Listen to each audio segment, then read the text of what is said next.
And welcome to the Gay Liberation Network here on Chicago Access Network Television. I'm your host, Andy Thayer, and with us tonight is 46th Ward Aldermanic candidate Denice Davis. Welcome, Denice. Thanks for having me. It's our pleasure to have you here. I myself am a 46th Ward resident for 30 plus years.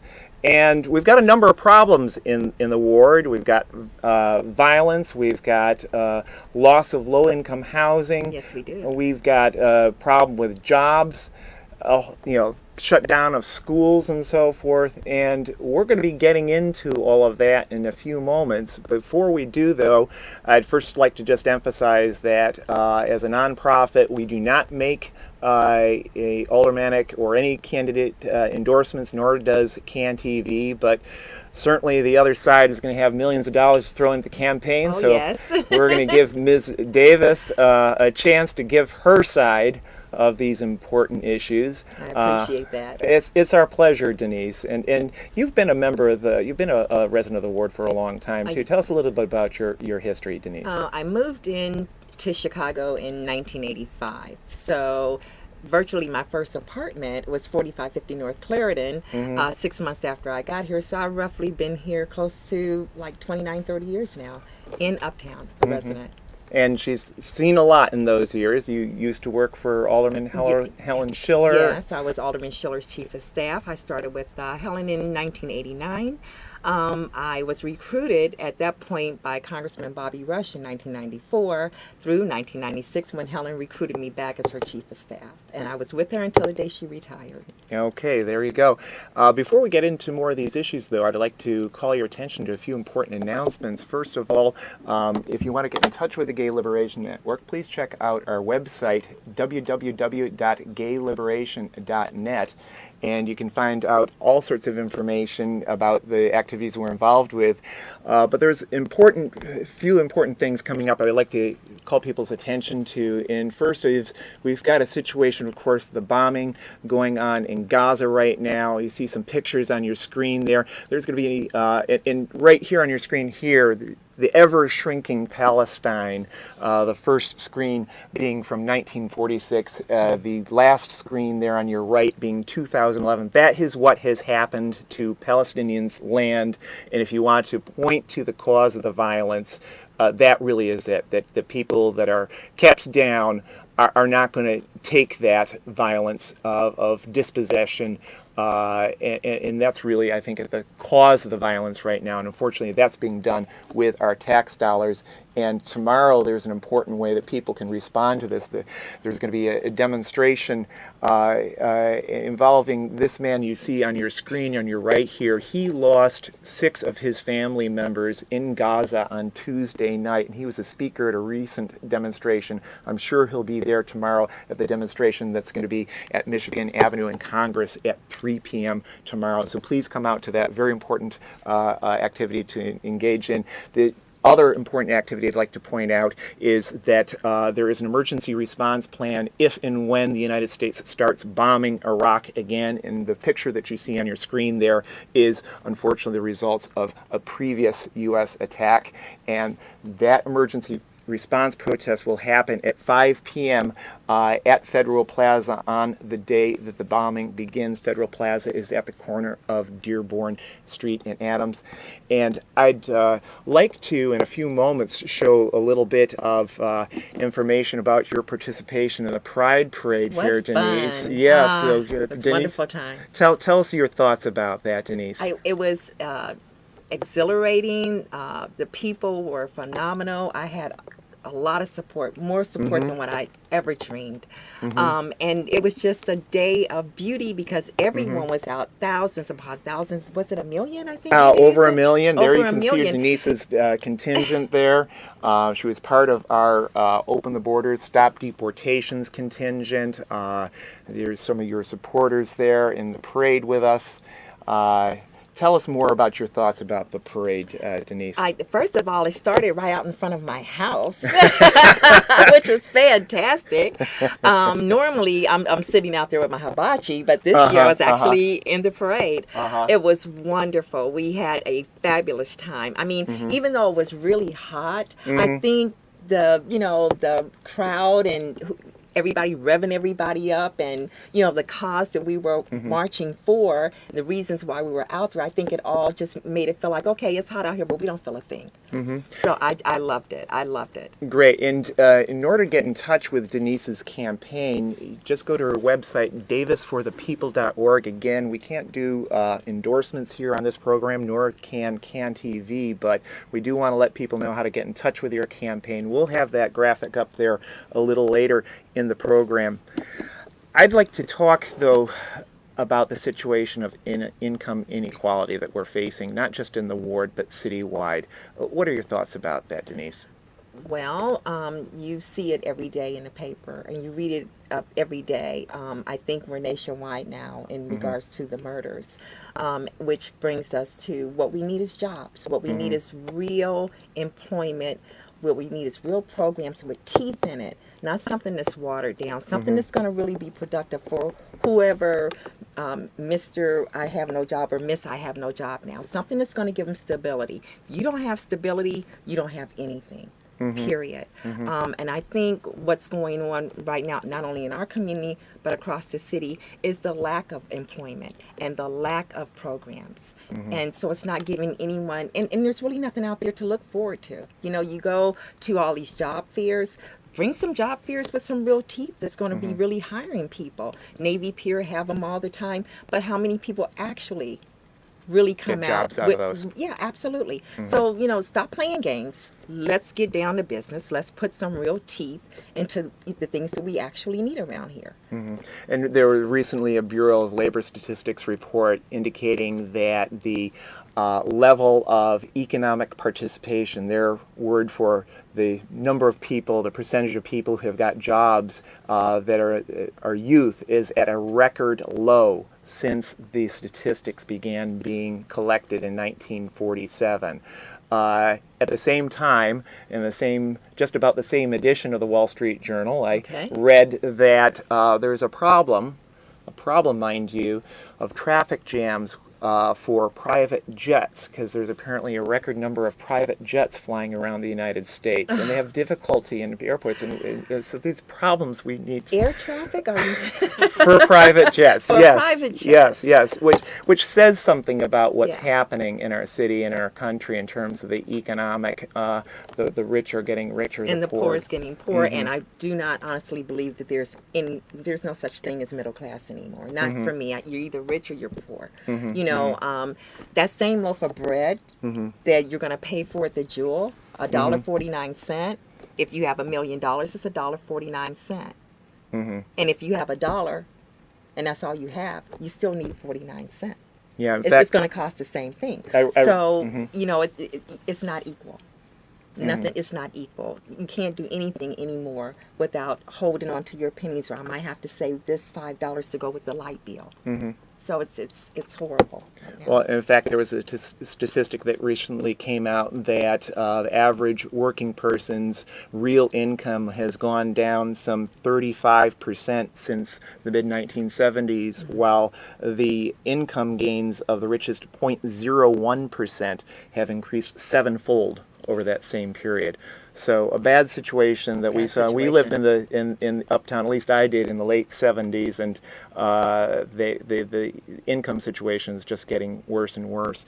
And we're going to get some graphics up here on the screen, I think, showing, unfortunately, how things are moving in the wrong direction right in our ward. Here, tell us about this, the TIF funds for JDL Development's luxury high-rise in Uptown. TIF funds, for those who don't know, it stands for Tax Increment Financing District. That's city funds. City funds. That your property taxes that are basically taken, and they're trying to put this luxury high-rise on prime lakefront property right next to the park. And tear down a beautiful edifice. Just to let me tell you, Columbus Marysville, the Old Kenneal Hospital, the architect is just breathtaking. And just to tear that down, I mean, I know maybe the inside might be a little watered down right now or what have you, but to tear it down, to me, is just horrible. And there was historic preservationists looking at it as well.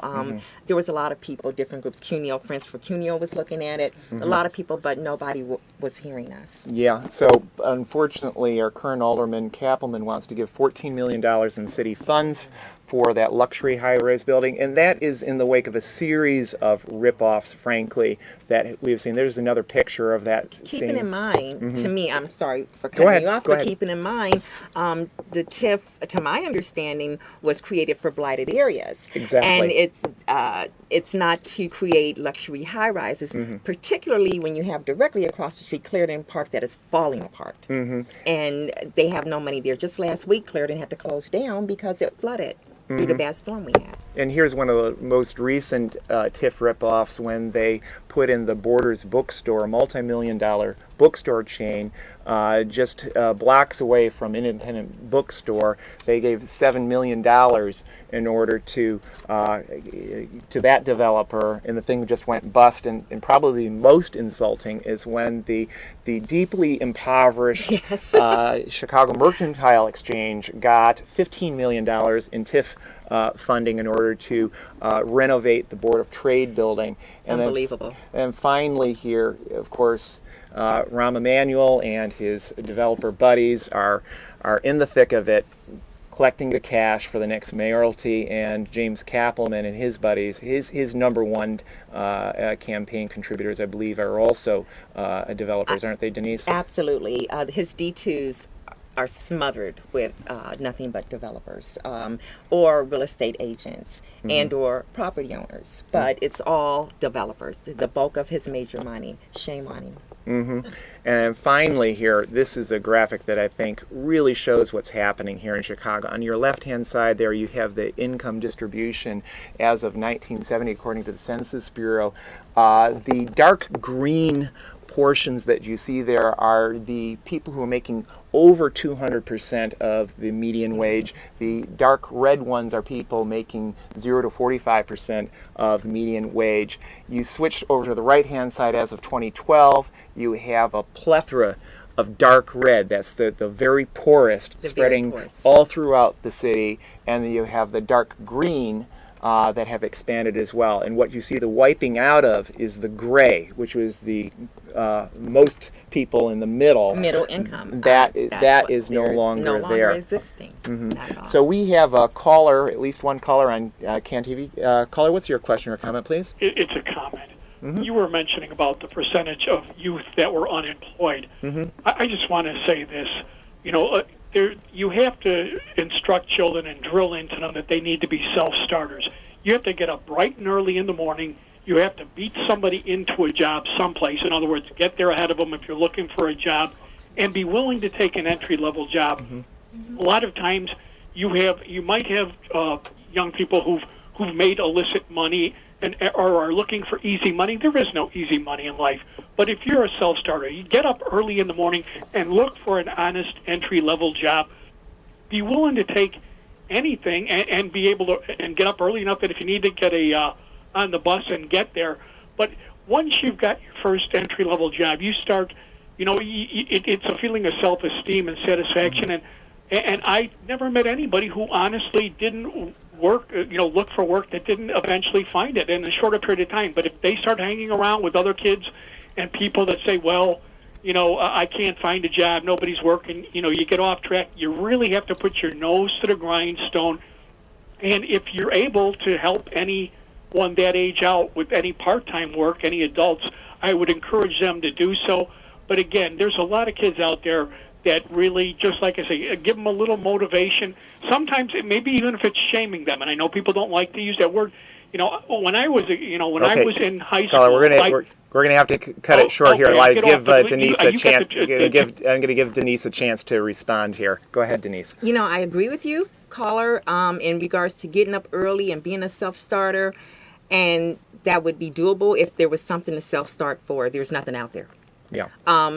You can, for every one job, there are, for instance, the summer job youth program. Let's just start with that. I think it's like they said 5,000 positions that's are going to be available when you're talking about 100,000 youth that's going to be applying for that same job.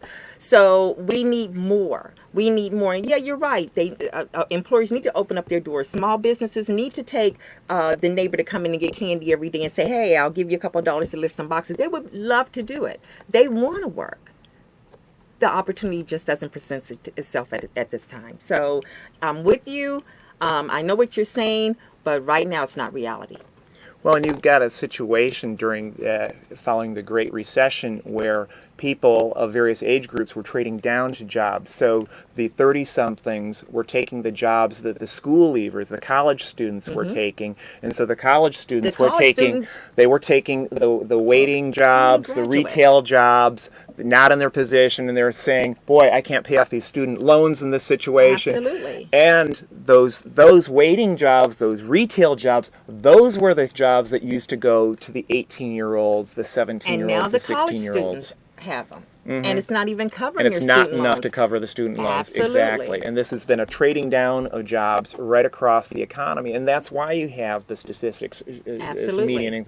People want to have a decent living, but when you have $14 million being slated to go to a rich developer, how many modestly income jobs for youth could that fund? But we got to look. Actually, it's not just this city. It's not just this state, as bad as those are. We've got a situation in the United States where we spend as much on our military almost as the rest of the world combined. We are the #1 arms exporter in the world. And in terms of the discretionary budget, the military is way up there. It's increased after administration. I believe it's approaching 50% of the federal discretionary budget. Yes. And with that kind of money going to the military, is it any wonder that things such as what used to be called Mayor Daley's Summer Jobs Program is now a shadow themselves? Because that kind of money for those sort of stuff used to come from the feds. But it no longer. No longer comes from the feds to the state, to the city. There's nothing coming from the federal government. And so where's the government. money going? Well, for example, so-called security spending since 9/11 has more than doubled. And it's the one growth industry, surveillance and military. Yes. And we're seeing the hollowing out of the kind of jobs that youth and others used to get. Absolutely. Absolutely.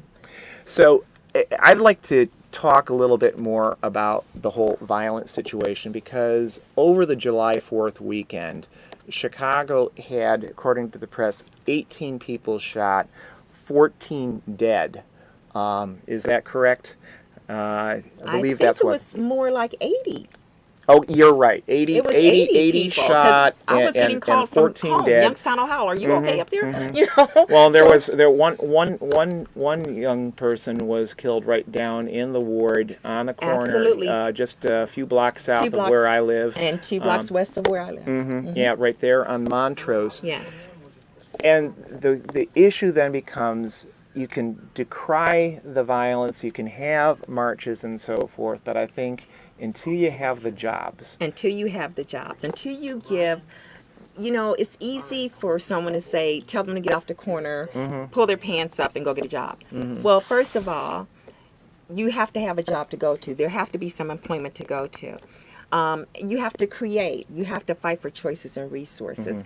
I most certainly, if, for instance, my opponent was funded $110,000 and for 2 men in a van, I would have taken that $110,000 and I would have slated it toward a social service agency that was already existing to enhance there. For instance, Inspiration Cafe, hypothetically. Yeah, the social service agency that gives people Inspiration Cafe, the transitional jobs they need. Absolutely, teaching them culinary skills so they can move on. I mean, it was ridiculous to me to hear that. You have to give them something. When I was in office with Helen Wilson Yard, for example, perfect example.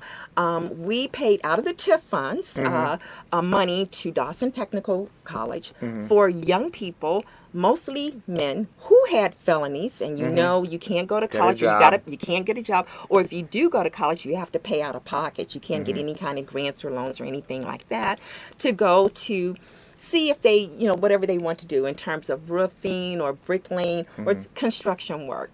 After they finished and got their certificate, they came back and we actually got them hired on Walsh Construction with the Wilson Yard project. Now, okay, I'm not going to say like everything was peachy rosy, because it wasn't. A lot of them didn't make it. They needed more skills, further skills. But there was quite a few that did. And now I am proud to say that at least 17 of my guys not only are apprentices or they have gone to other developers or they're working across the city. And I have one gentleman that is in California now doing fantastic. Just talked to him the other day. And they're making like $30-$40 an hour.